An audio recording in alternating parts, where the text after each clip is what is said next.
Hey, good morning. This is Tim with LeaderGov. I hope you are having a great week. This month of November, we're talking about innovation with you and your team in local government leadership. And this week, the subtopic is actually key performance indicators. How can you stay focused, or how can you measure those most important things that really give you kind of a dashboard view of the health of your team, the health of the effectiveness of your operations? Key performance indicators. Again, this is a tool typically we look at when we're setting goals. We might want to establish these key performance indicators, but really I think it's an everyday tool that you can use with your team.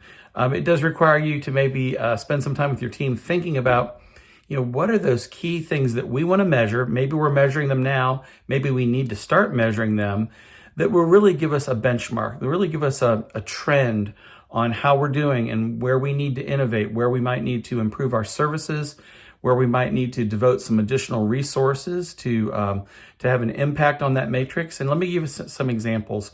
You might want to measure participants, citizens who are attending your events.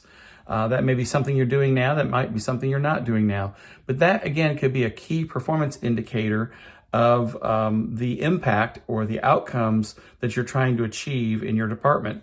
It could be miles of sidewalk that you're going to repair this year, or feet of sidewalk you're going to repair this year.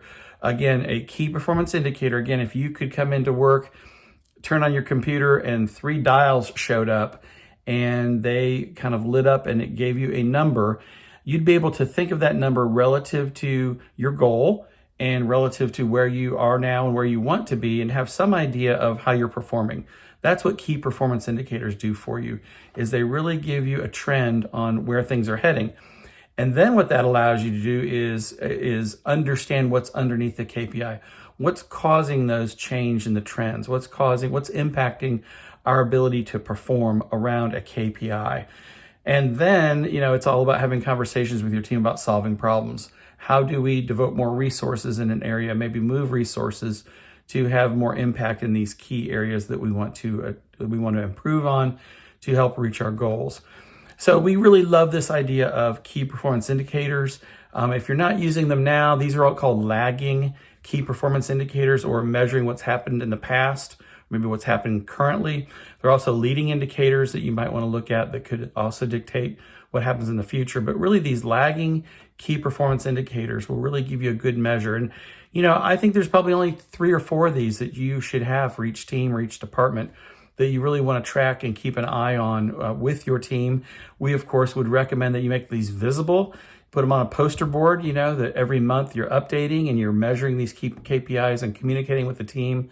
And again, most importantly, it's creating opportunities for you to have conversations with your team about what's underneath these KPIs. Why are we overperforming or underperforming in some key areas? So listen, hope this is helpful. Please reach out to us if we can do anything for you. Have a great rest of the week, and we will see you soon.